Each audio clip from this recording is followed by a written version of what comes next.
Today we'll discuss about the law of successive disintegration in radioactivity, but then very quickly, we'll try to finish off the topic which we have left yesterday. That is, in the last lecture rather, that is the mean lifetime. So, what we'll consider is that we'll just consider, I'm just writing the heading mean lifetime. Okay. Now, suppose that out of n nuclei present at time t, a small number say dn, it decays immediately. Okay. Now, within the time interval say dt. Therefore, if dn nuclei undergo disintegration time dt, then each of these dn nuclei have a lifespan of about t. So, combine all age of all dn nuclei, it will be given by t into dn. Okay. So, the total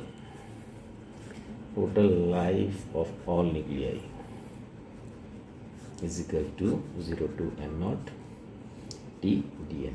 Also, we know that n is equal to n naught e to the power minus lambda t. This we already have an idea about. So, the mean life may be defined as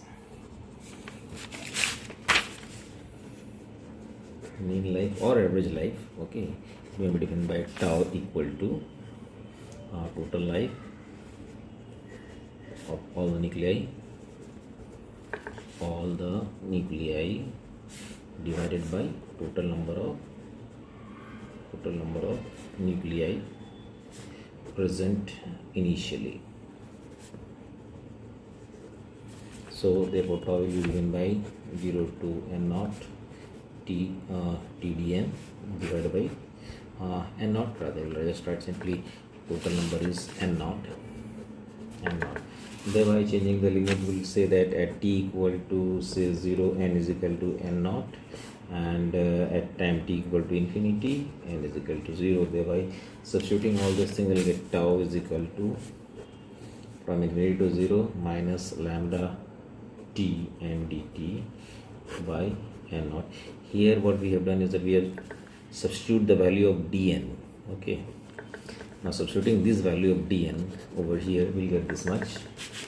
Therefore, again this could be written again substituting the value of n over here, where n is equal to n naught e to the power minus lambda t. We'll get 0 to infinity lambda t, okay, e to the power minus lambda t dt equal to lambda 0 to infinity t e to the power lambda t dt. So this is the value of tau rather. Now we'll just integrate this one by part. Okay, after integrating by part, we'll simply write down the value of this integrand, which comes to be 1 by lambda. So this tau will be equal to 1 by lambda, integrating by part. So we'll get this much. Thus the mean lifetime is equal to the reciprocal of the decay constant. Okay. So if we'll substitute t equal to tau equal to 1 by lambda in the decay value, decay law, n is equal to n naught e to the power minus lambda by minus lambda t rather, we get n tau is equal to n naught by e, which is equal to 37% of n naught. So this means that the mean life is the time interval in which the number of nuclei left becomes 1 by e times or 37% of the original number of the nuclei n naught. So now let us start the law of successive disintegration. So we will start law of successive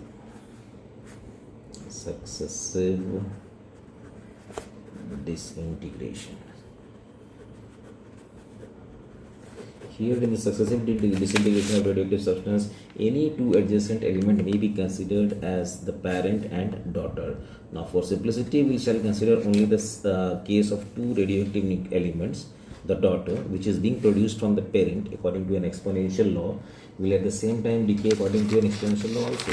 Naturally, the formation of daughter will depend on the decay constant of the parent, while its decay on with its own decay constant. Okay, so now we'll consider n1. Okay, we'll consider n1, the amount of the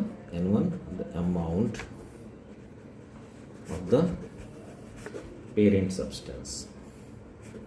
Okay, we'll consider at any instant, obviously at any instant, we'll take time at any instant t, and lambda 1 its decay constant. Okay, while n2 be the number of the daughter at the same instant, and lambda 2 is the lambda 2 is the decay, lambda 2 is its decay constant. Okay, here we further consider n1 naught and n2 naught. Okay, n1 naught and n2 naught be the amount of the parent and the daughter substance respectively at t equal to 0. Now the rate of decay of the parent at instant t can be given by the law dn1 by dt equal to minus lambda 1 n1. This is equation number 1. Now the rate of the formation of the daughter is lambda 1 n1. Okay, while the rate of decay of the daughter is evidently lambda 2 n2. Now therefore the rate of net increase of the daughter at the moment t is given by the law, okay, dn2 by dt equal to lambda 1 n1 minus lambda 2 n2. So this will be equation number 1. The solution of equation number 1 or the 2. The solution of equation number 1 will be given by n1 equal to n1 naught e to the power minus lambda t. This will be equation number 3. Similarly, the solution of equation number 2 may be expressed as n2 equal to a e to the power minus lambda 1 t plus b e to the power minus lambda 2 into t. This will be equation number 4. Here a and b are constant. To determine this in simple manner, we'll assume that n2 naught equal to 0. That is, initial amount of daughter is 0. Substituting this n2 n2 equal to n2 naught equal to 0 at t equal to 0 in equation 4, we'll get a plus b equal to 0. That is, a is equal to minus b. Therefore, n2 will be equal to a e to the power minus lambda 1 t plus e to the power minus lambda 2 into t. Okay, so this will be our equation number 5. To get the value of a, we'll differentiate equation number 5. Okay, so to differentiate with respect to t, obviously we will get dn2 by dt equal to minus lambda 1 a e to the power minus lambda 1 t plus lambda 2 e to the a again e to the power minus lambda 2 into t. This will be equation number 6. Applying initial condition, that is the rate of change of daughter at t equal to 0, we'll get dn2 is not equal by dt equal to minus lambda 1 n1 naught. This will get from 6. So we'll get from 6. From 6 we'll get this much. So minus lambda 1 n1 naught is equal to minus lambda 1 a plus lambda 2 a.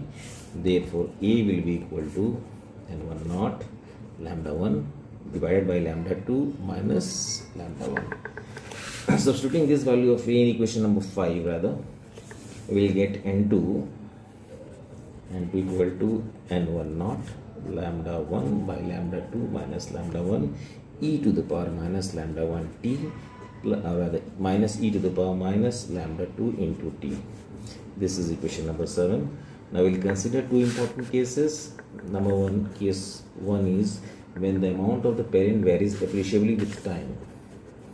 When the amount of parent varies appreciably with time. So this case corresponds to this case. This particular case is correspond to lambda 1 is equal to lambda 2. That is when the mean lives of a parent and daughter are of the same order of magnitude. In such a case, the daughter substance first reaches a maximum and then decreases. So the time in which the daughter reaches a maximum may be readily obtained by differentiating equation number 7, which we have already obtained. Okay, so we'll just differentiate equation number 7 to get dn2 by dt equal to 0. And this will give you n1 naught equal to n1 naught lambda 1 by lambda 2 minus lambda 1 minus lambda 1 e to the power minus lambda 1 t max plus lambda 2 e to the power minus lambda 2 t max. Okay, so since E is equal to n1 naught lambda 1 minus lambda 2 minus lambda naught, which is not equal to 0, obviously we'll have minus lambda 1 e to the power minus lambda 1 t max plus lambda 2 e to the power minus lambda 2 t, again max equal to 0. So again solving here, I get lambda 2 by lambda 1 equal to e to the power lambda 2 t max by e to the power lambda 1 t max. So this will be equal to obviously e to the power lambda 2 minus lambda 1 into t max. So this will be equation number 8. This gives us t max equal to 1 by lambda 2 minus lambda 1 into log e lambda 2 by lambda 1.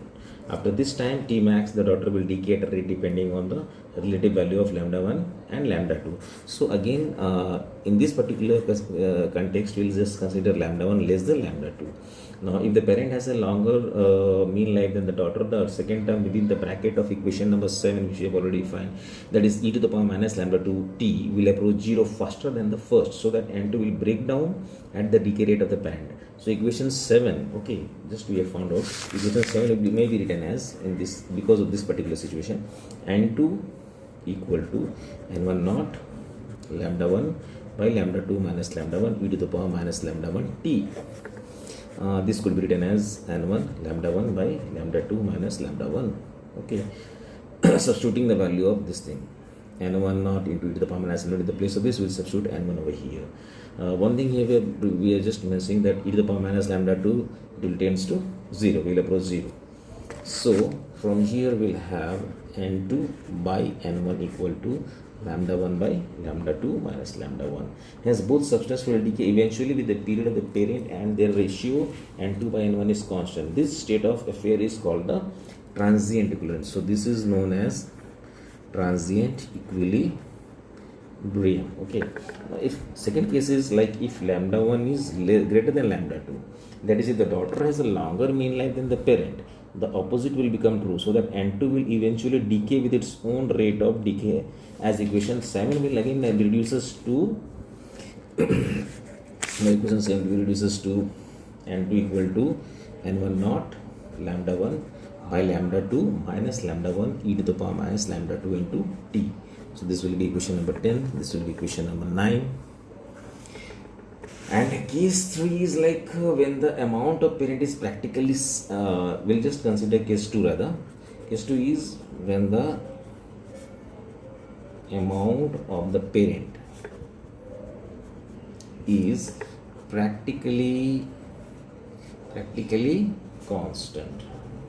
So this case corresponds to the case when lambda 2 is very greater than lambda 1. That is when the mean life of the parent is enormously great.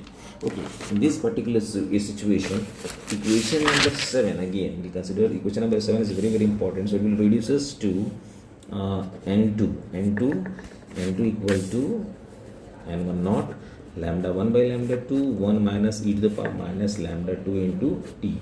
Here since lambda 2 minus lambda 1, okay, is nearly equal to lambda 2, and e to the power minus lambda 2 is nearly equal to unity, lambda 1 being very small. So after a long time, compared with 1 by lambda 2, that is with the mean lifetime of a daughter, a condition is reduced. Okay, when the second term with the bracket, that is e to the power minus lambda 2, becomes negligible, and consequently the amount of daughter present is practically constant, having the value. Now we can write it over here, n2 is equal to n1 naught lambda 1 by lambda 2, or this could be written as n1 lambda 1 by lambda 2. So ultimately we'll have n2 by n1 equal to lambda 1 by lambda 2, which is equal to again tau 2 by tau 1. If this condition is satisfied, the daughter is said to be daughter. Under this condition, the daughter is said to be secular or permanent equilibrium with parents. Okay, so the rate of decay of the parent atom is, suppose lambda 1 by n1, lambda 1 n1, and according to the relation dn1 by dt equal to minus lambda 1 n1. Similarly, the rate of decay of daughter atom is lambda 2 n2, that is dn2 by dt equal to. So in this particular, if lambda 1 is equal to lambda 2, lambda n1 is equal to lambda to n2, that is when n2 by n1 is equal to lambda 1 by lambda 2, then the number of daughter atoms produced per second is equal to the disintegration per second. Hence, under such a condition, the amount of daughter remains unchanged. This is the condition of the permanent equilibrium of radioactivity. Thank you very much. We'll just continue with some other topic in the next lecture. Thank you.